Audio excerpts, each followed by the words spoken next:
গত ক্লাসে আমরা যেখানে শেষ করেছিলাম সেটা ছিল আমাদের ডিসি সিরিজ জেনারেটরের একটা ব্যবহার। সেটা কি ছিল? সেটা ছিল আমাদের কোথাও যদি আর্ক ওয়েল্ডিং করা হয় সেখানে সিরিজ জেনারেটর আমরা ব্যবহার করি, বাট ইউজুয়ালি সিরিজ জেনারেটরের ব্যবহার খুব কম। তো প্রথমে আমরা দেখেছিলাম সেপারেটলি এক্সাইটেড মেশিন, এরপরে সেলফ এক্সাইটেড আমরা শুরু করেছিলাম। শুরুতে ছিল শান্ট মেশিন, এরপরে সিরিজ মেশিন। আজকে আমরা যেটা দেখবো সেটা হলো কিউমুলেটিভলি কম্পাউন্ড ডিসি জেনারেটর। ওকে, তো কম্পাউন্ড ডিসি জেনারেটর মানে হলো যেখানে সিরিজ ফিল্ড এবং শান্ট ফিল্ড দুটোই থাকবে। আমাদের ল্যাবে যে মেশিনগুলো রয়েছে আপনারা যদি দেখে থাকেন তাহলে সেখানে দেখবেন সিরিজ ফিল্ড এবং শান্ট ফিল্ড দুটোই রয়েছে। তো কিছু বেসিক ব্যাপার থাকে দুইটা ফিল্ডের মধ্যে, যেটা আমরা প্র্যাকটিক্যালি দেখলে বুঝতে পারি। সেটা হলো, যেহেতু শান ফিল্ড আর্মেচারের সঙ্গে প্যারালালি থাকে, খেয়াল করে দেখেন এই যে শান ফিল্ড আর্মেচারের সঙ্গে প্যারালালি থাকে, সো এটার ভোল্টেজ উইথস্ট্যান্ড করার ক্ষমতা বেশি রাখতে হয়, দ্যাটস ওয়াই এটার রেজিস্ট্যান্স একটু বেশি থাকে usually. On the other hand series field যেটা, সেটা তো সিরিজে থাকে, সো এটা রেজিস্ট্যান্স যদি বেশি করেন তাহলে ম্যাক্সিমাম ড্রপ তো সেখানেই হয়ে যাবে আর কি। অ্যান্ড লোড কারেন্ট তো মানে যাবে না আর কি, দ্যাটস ওয়াই সিরিজ ফিল্ডের রেজিস্ট্যান্স থাকে কম।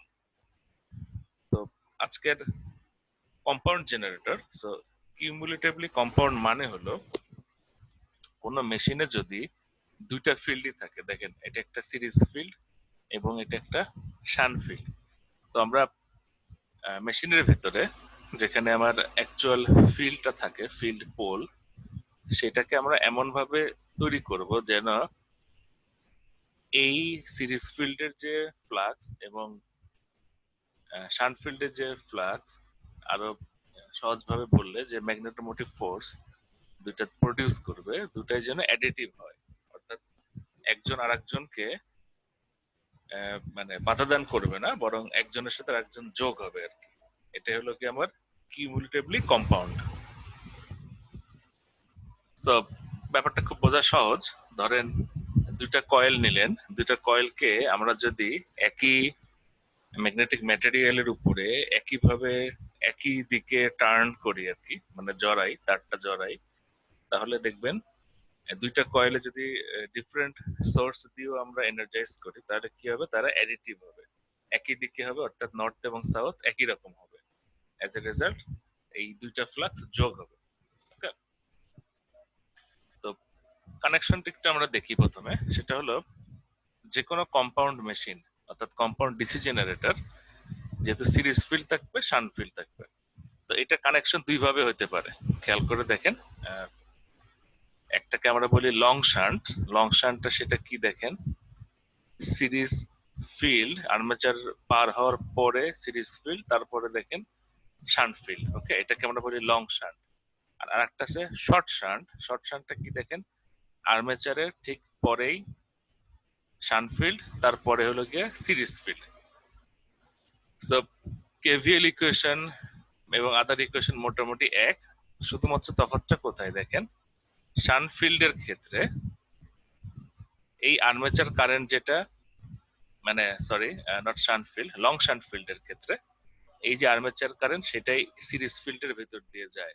ওকে, আর শর্ট শান্টের ক্ষেত্রে আর্মেচার কারেন্ট এখানে ছিল, এরপরে দেখেন আইএল, এটা লোড কারেন্ট, তার মানে লোড কারেন্টটা আমার সিরিজ ফিল্ডের ভেতর দিয়ে যায়। বেসিক্যালি ব্যাপারটা একই। ইকুয়েশন গুলো আমরা একটু দেখলে বুঝতে পারবো। এখানে যে ইকুয়েশন গুলো লেখা হয়েছে সবগুলো আমাদের হচ্ছে লং শান্ট চিন্তা করে লেখা হয়েছে।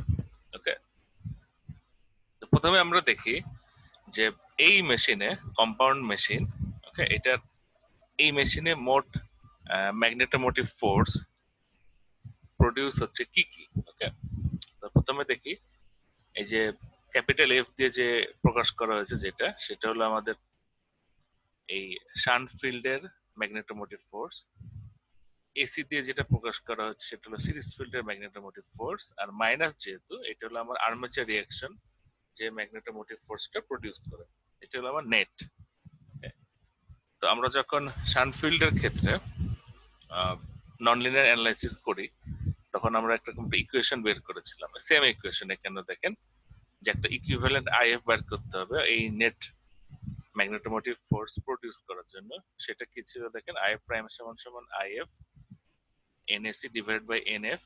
এন মানে হলো গিয়া নাম্বার অফ টার্ন। আমরা জানি ম্যাগনেটোমোটিভ ফোর্স সমান সমান কি NI, ampere turn. Okay, so এখানে ছিল NF IF NAC IA minus armature রিঅ্যাকশনের যে ম্যাগনেটোমোটিভ ফোর্স। ওকে, তাহলে দেখেন আইএফ প্রাইম সমান সমান এটা আসে, অর্থাৎ এই বাদ দেওয়ার পরে যে ম্যাগনেটোমোটিভ ফোর্সটা থাকে নেট যেটা, সেটা প্রডিউস করতে এই আইএফটা লাগে। এটা নন লিনিয়ার অ্যানালাইসিসের জন্য আমাদের প্রয়োজন হবে। বেসিক ইকুয়েশন গুলো আসলে যে এইটা, প্রথমটা কি দেখেন, সেটা হলো আই এ সমান সমান কি, এই যে আই এ আর্মেচার কারেন্ট দুই ভাগে ভাগ হবে এই পয়েন্টে, একটা লোড কারেন্টে যাবে আর একটা শান্ট ফিল্ডে যাবে। এবং কেভিএল ইকুয়েশনটা কি দেখেন, ভিটি সমান সমান কি হবে, এই যে E A minus I A R A plus S, অর্থাৎ আর্মেচার রেজিস্ট্যান্স এবং সিরিজ ফিল্ডের রেজিস্ট্যান্স এখানে ড্রপ হওয়ার পরে যে ভোল্টেজটা থাকবে সেটা হলো কি আমার টার্মিনাল ভোল্টেজ ভিটি। আর শান্টফিল্ড কারেন্ট আইএফ সমান সমান কি VT by divided by R F, ohm's law. It's simple. Okay, আশা করি ইকুয়েশন গুলো আমরা বুঝতে পেরেছি। এখন দেখেন এই যে ইকুয়েশনটা, এটা লেখা হচ্ছে লং শান্টের জন্য। যদি এটা শর্ট শান্ট হতো তাহলে এই এন এসি যেটা, এন এসির সাথে দেখেন গুণ আকারে আছে আই এ, তাই না, এই যে আই এ। এখানে শর্ট শান্ট যদি হতো তাহলে আই এর বদলে এটা আই এল হতো, এটাই চেঞ্জটা আসতো। এছাড়া বাকি সব কেভিএল ইকুয়েশন বলেন, এই ইকুয়েশন গুলো মোটামুটি সবই এক। এরপরে দেখি এই মেশিনের টার্মিনাল ক্যারেক্টারিস্টিক্সটা কি হবে। তো টার্মিনাল ক্যারেক্টারিস্টিক্স বলতে আমরা জানি যেটা লোড কারেন্ট আইএল এর সাথে টার্মিনাল ভোল্টেজ ভিটির যে রিলেশনটা। ওকে, তো যেহেতু এখানে একটা খুব ইম্পর্টেন্ট জিনিস বোঝা রয়েছে, যেহেতু এই যে দেখেন লোড কারেন্ট আইএল, তাই না, তার মানে লোড যত বাড়বে তার মানে আইএল তত বাড়বে, আইএল বাড়া মানে আইএ বাড়বে। ওকে, এটা ইজিলি বোঝা যাচ্ছে, আইএল বাড়লে আমার আইএ বাড়ে। এখন দেখেন এই আইএ যদি বাড়ে তাহলে এখানে একই সঙ্গে দুইটা ব্যাপার ঘটবে। খেয়াল করে দেখেন, ফার্স্টে আমরা কি দেখতে পাই, যদি কেভিএল ইকুয়েশনের দিকে তাকাই, আইএ বাড়া মানে এই IA R A plus R S যে ড্রপ সেটা বাড়বে। অন দ্য আদার হ্যান্ড, যেহেতু এখানে সিরিজ ফিল্ড, এই আইএ কারেন্ট যত বাড়বে সিরিজ ফিল্ডের ফ্লাক্স তত বাড়বে, তার মানে ইএ বাড়বে। ঠিক আছে, এই দুইটা ব্যাপার ঘটতে পারে। তো এখন দেখেন ড্রপ বাড়া মানে হলো টার্মিনাল ভোল্টেজকে কমানো, ইএ বাড়া মানে টার্মিনাল ভোল্টেজকে বাড়ানো। ওকে, একটার একটার কিন্তু বিপরীত। আর একটা বিষয় আমার বলতে খেয়াল ছিল না, সেটা দেখেন এই সার্কিট ডায়াগ্রাম দুটায়, এটা যে আমি বলেছিলাম অ্যাডিটিভ, এটা বোঝানোর উপায় কি দেখেন, ডট গুলো একই দিকে থাকবে। এই যে দেখেন সিরিজ ফিল্ডের শুরুতে ডট, এই শান্ট ফিল্ডেরও শুরুতে ডট, এটা মাথায় রাখবেন। এই ডট যদি আমি উল্টা দিয়ে দিতাম তাহলে কিন্তু আর কিউমুলেটিভলি কম্পাউন্ড হতো না। ওকে, তখন ডিফারেন্সিয়ালি কম্পাউন্ড হতো। তাহলে আবার ফিরে যে আগের জিনিসে, সেটা হলো টার্মিনাল ক্যারেক্টারিস্টিক্সটা কি হবে দেখেন, এই যে দুটো পয়েন্ট আমি বললাম, আইএ যদি বাড়ে তাহলে ড্রপ বাড়বে, আবার আইএ যদি বাড়ে সিরিজ ফিল্ডের কারণে আমাদের ইএটা বাড়বে, ভিটিটা বাড়বে। আসলে তার মানে কি হবে, এই মেশিন যখন লোডেড অবস্থায় থাকবে এই দুইটা ব্যাপারই সেখানে কাজ করবে। তাহলে দেখেন টার্মিনাল ক্যারেক্টারিস্টিক্সটা কি হবে, এই যে আইএল যত বাড়তে থাকবে, নর্মাল যদি এটা শান্ট জেনারেটর হতো তাহলে ক্যারেক্টারিস্টিক্সটা এরকম হতো, লোড যত বাড়ে আইআর এর ড্রপটা বাড়ে, দ্যাটস ওয়াই টার্মিনাল ভোল্টেজটা আস্তে আস্তে কমতে থাকে। ওকে, এখন দেখেন এই মেশিনে এই যে দুইটা ব্যাপার ঘটবে সেটাকে নিয়ন্ত্রণ করার জন্য এখানে তিনটা দেখেন ক্যারেক্টারিস্টিক্স তিনটা ড্র করা হয়েছে। একটাকে আমরা বলতেছি under compounded, flat compounded and over compounded. এইগুলোর মানে কি? ওকে, মানেটা খুব সহজ। এই মেশিনে যে সিরিজ ফিল্ড রয়েছে এটার টার্ন সংখ্যা, যেটা মানে পাক সংখ্যা আর কি, এই টার্নকে আমরা কম বা বেশি করে তার ফ্লাক্সকে আমরা কম বা বেশি করতে পারি, এবং ফ্লাক্সকে কম বা বেশি করা মানেই হলো আমরা ইয়ে কম বা বেশি করতে পারি। ওকে, তো খেয়াল করেন, নাম্বার ওয়ান, যদি খুব অল্প পরিমাণ ফিউ টার্নস থাকে তাহলে কি হবে দেখেন, এই যে সিরিজ ফিল্ডের যে ফ্লাক্স সেটা খুব কম হবে। কম যদি হয় তাহলে এই আই এ যত বাড়বে, ওকে, আই এ আর এস ড্রপটা বাড়বে, কিন্তু যেহেতু এটা পাক সংখ্যা কম সেহেতু ই এটা সেই হারে বাড়বে না। ওকে, তাহলে দেখেন সেই কার্ভটা কেমন হবে, অবশ্যই শান্টের চেয়ে বেটার হবে। বেটার হবে মিন্স শান্টের চেয়ে অবশ্যই আমাদের এই ক্যারেক্টারিস্টিক্স কার্ভটা উপরে থাকবে। এই ফিউ টার্ন মেশিন যেটা, সেটাকে আমরা বলি আন্ডার কম্পাউন্ডেড। দেখেন শান্টের একটু উপরে আর কি। এই টার্ন যদি আরো বাড়াই, আরো বাড়ানো মানে ইয়ের পরিমাণ আমি আরো বাড়াই দিচ্ছি লোডেড অবস্থায়, তাহলে সে কি হবে, আরো এই যে উপরে উঠবে। এবং কার্ভের দিকে তাকায় দেখেন, এটা প্রথম থেকে বাড়তে থাকে পরে কমতে থাকে, তার মানে সিরিজ ফিল্ডের কারণে এই ফ্লাক্সের ইফেক্টটা প্রথম দিকে একটু ডমিনেটিং থাকে, দ্যাটস ওয়াই এটা বাড়তে থাকে। এরপরে আইআর এর ড্রপটা ডমিনেটিং হয়, দ্যাটস ওয়াই সে আবার এখান থেকে এসে আবার কমতে থাকে।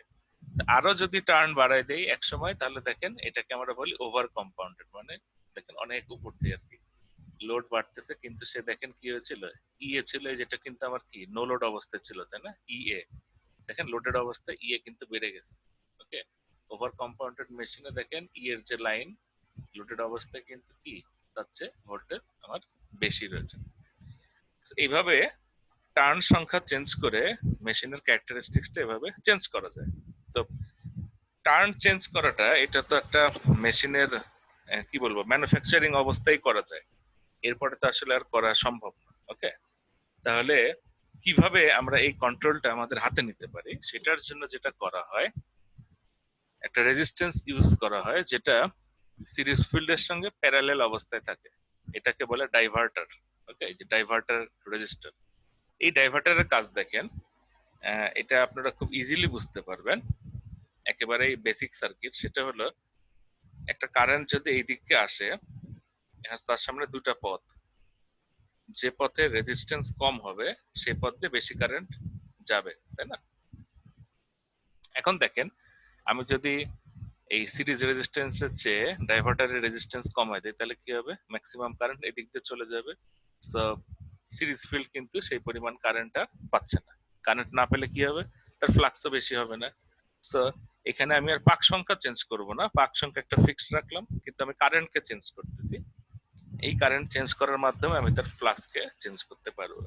তাহলেও আমি ইচ্ছা মতো এই রেজিস্ট্যান্সের ভ্যালু চেঞ্জ করে এটাকে আন্ডার কম্পাউন্ডেড থেকে শুরু করে ওভার কম্পাউন্ডেড জেনারেটরে আমি নিয়ে যেতে পারি। এটা ছিল এটার টার্মিনাল ক্যারেক্টারিস্টিক্স। এরপরে দেখেন কন্ট্রোল অফ টার্মিনাল ভোল্টেজ। তো অ্যাজ ইউজুয়াল এটারও টার্মিনাল ভোল্টেজ যদি আমি চেঞ্জ করতে চাই, আমার হাতে কন্ট্রোল মেকানিজম আছে দুইটা। একটা হলো change the speed of rotation, rotation যদি বাড়াই তাহলে অবশ্যই ইএ বাড়বে, ইএ বাড়লে আমাদের টার্মিনাল ভোল্টেজ বাড়বে। এছাড়া আর একটা কন্ট্রোল আমার হাতে আছে, সেটা কি, সেটা হলো ফিল্ড কারেন্ট, যেটা অলরেডি আমরা জানি। ফিল্ড কারেন্ট যদি আমরা চেঞ্জ করি তাহলে এই যে ফিল্ড কারেন্ট যেটা আর কি, অর্থাৎ শান্ট ফিল্ড কারেন্ট, এই ফিল্ড কারেন্টকে আমি যদি চেঞ্জ করি ফ্লাক্স কম বেশি করা যায়, এবং ফ্লাক্স কম বেশি করার মাধ্যমে আমি আমার টার্মিনাল ভোল্টেজ ইএটা চেঞ্জ করতে পারি। ইএ চেঞ্জ হওয়া মানে টার্মিনাল ভোল্টেজটা চেঞ্জ হয়। এরপরে দেখেন একটা অ্যানালাইসিস রয়েছে, এটা এফওয়াইআই টপিক, যারা অ্যানালাইসিসটা একটু পড়লেই বুঝতে পারবেন, খুব সহজ ছিল। দেখেন, সো আইএফ এর সঙ্গে যদি একটা ইয়ের বা ভিটির প্লট করি, দেখেন এটা ছিল আমার ইয়ের প্লট আর এটা ছিল ভিটি। নর্মালি যে পয়েন্টে ছেদ করে সেটাই ছিল আমাদের নো লোড অবস্থায় তার টার্মিনাল ভোল্টেজটা আর কি, ঠিক আছে? তো যখনই, যেহেতু এটা একটা কিউমুলেটিভলি কম্পাউন্ড ডিসি জেনারেটর, সো যেই লোডেড হবে অপারেটিং পয়েন্ট আসলে কই হবে, দেখেন এটা একটা ট্রায়াঙ্গেল ফর্ম করবে, যেই দেখেন লোডেড হবে তখনই সে কি হবে, দেখেন ইয়েটা কিন্তু বেড়ে গেছে লোডেড অবস্থায়, আমরা যেটা টার্মিনাল ক্যারেক্টারিস্টিক্স থেকেও দেখতে পারি, ইয়েটা কিন্তু দেখেন নর্মাল হচ্ছে বেড়ে যায় আর কি, ঠিক আছে? তো এই টপ পয়েন্ট হলো সেই ইয়ে কে ছেদ করবে, তার থেকে আইআর এর ড্রপটা হবে, এবং এই যে আমাদের সিরিজ ফিল্ড যে এমএমএফ প্রডিউস করলো তার থেকে আমি আম, আমাদের আর্মেচার রিয়াকশন যে এমএমএফ প্রডিউস করবে সেটাকে বাদ দিব, দিয়ে এই করেসপন্ডিং আইএফ এর জন্য যে ভোল্টেজ, যে টার্মিনাল ভোল্টেজটা আমি পাবো সেটা হলো আমার আসলে এই যে এই পয়েন্ট। ওকে, এটাকে আমি বলতেছি ভিটি লোডেড। এটা একটু অ্যানালাইসিস আর কি। সো এই ইকুয়েশন গুলো একটু দেখলে আর একটু পড়লেই পারবেন, but this is only FYI topic, just বোঝার জন্য কিভাবে এই মেশিনটাকে আসলে অ্যানালাইসিস করা যায়। যে মেন বোঝার বিষয় হলো যে ইএ থেকে আইআর এ ড্রপ হলে আমি ভিটি পাবো। ওকে, কিন্তু যেহেতু এখানে আর্মেচার রিয়াকশনকে আমি যদি ক্যালকুলেশনে আনি, তখন তার ইকুইভ্যালেন্ট একটা ফিল্ড কারেন্ট, এই লাইনটা দেখেন ইকুইভ্যালেন্ট ফিল্ড কারেন্ট, পেছনে আমরা এরকম ট্রায়াঙ্গেল ফর্ম করি, যেটা আমরা শানফিল্ডের ক্ষেত্রেও এরকম অ্যানালাইসিস ছিল, সেটাও এফওআই ছিল আর কি। এটা একটু দেখলেই পারবেন, বাট মেইন জিনিস হলো আগের যেগুলো পড়লাম সেটা। এটা ছিল আমাদের কিউমুলেটিভলি compound DC generator.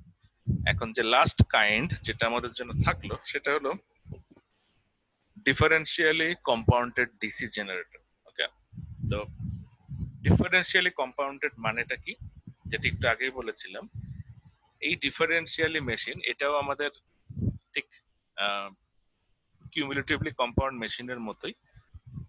Only difference, এই সিরিজ ফিল্ড যে এমএমএফ প্রডিউস করবে এবং শান্ট ফিল্ড যে এমএমএফ প্রডিউস করবে সেটা একটার একটাকে, মানে একটার একটার বিপরীত হবে। অর্থাৎ মানে মোট মানে একটা থেকে আর একটাকে সাবস্ট্রাক্ট করবে আর কি, অর্থাৎ বিপরীতমুখী হবে। এবং সেটাকে প্রকাশ করা হয় কিভাবে দেখেন, এই দেন ডটটা দেখেন, এখানে দেখেন কয়েলের পরে ডট, এখানে কয়েলের শুরুতে dot. Okay, and vice versa, কয়েলের এখানে শুরুতে ডট দিলে এখানে পরে ডট দিতে।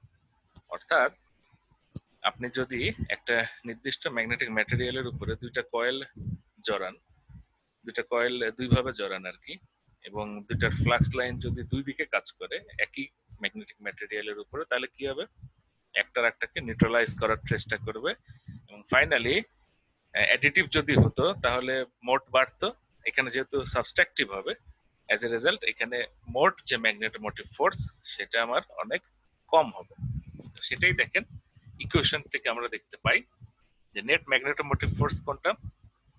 সো আমরা শানফিল্ডের কারণে যেটা প্রডিউস হচ্ছে সেটাকে আমরা প্লাস ধরে নিচ্ছি, আর বাকি যেটা এই সিরিজ ফিল্ডের কারণে সেটাও মাইনাস, এবং আর্মেচার রিয়াকশনের জন্য সেটাও মাইনাস। তাহলে এই ইকুয়েশনটা থেকে বোঝা যাচ্ছে যেটা আমার কিউমুলেটিভলি কম্পাউন্ড মেশিনের ক্ষেত্রে কি ছিল দেখেন, এটা প্লাস ছিল, তাই না? তার মানে নেট ফ্লাক্সটা ওইখানে একটু বেশি ছিল, এখানে আমাদের কম হবে। ওকে, তাহলে নেট ম্যাগনেটোমোটিভ ফোর্সের ইকুয়েশন হলো আমার এইটা। ওকে, সেখান থেকে এইটা আসে, অর্থাৎ এই অংশটুকুকে ধরে নিয়েছি আমি আই কিউ, যেটার জন্য মাইনাস ঠিক আগে এখানে যেটা দেখেছিলাম, এই যে লাস্টের যে অ্যানালাইসিস আর কি, দেখেন এই প্রথম এই অংশটুকুর জন্য যে ফিল্ড কারেন্ট দরকার ওটাকে আমি আই কিউ ধরে নিয়েছিলাম, তাহলে আই এফ ডট প্রাইম ছিল I F plus I Q. এখানেও তাই দেখেন, জাস্ট তফাৎ হলো এখানে একটা মাইনাস।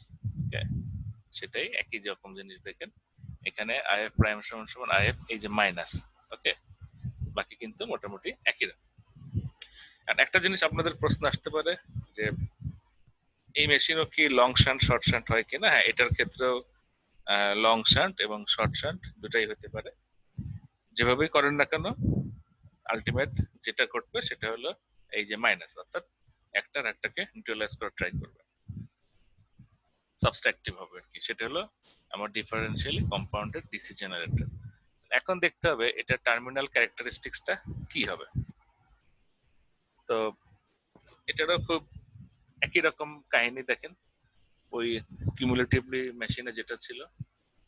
ওকে, যে যেই লোড বাড়বে আইএল বাড়বে, আইএল বাড়া মানে আই বাড়বে, ফাইন।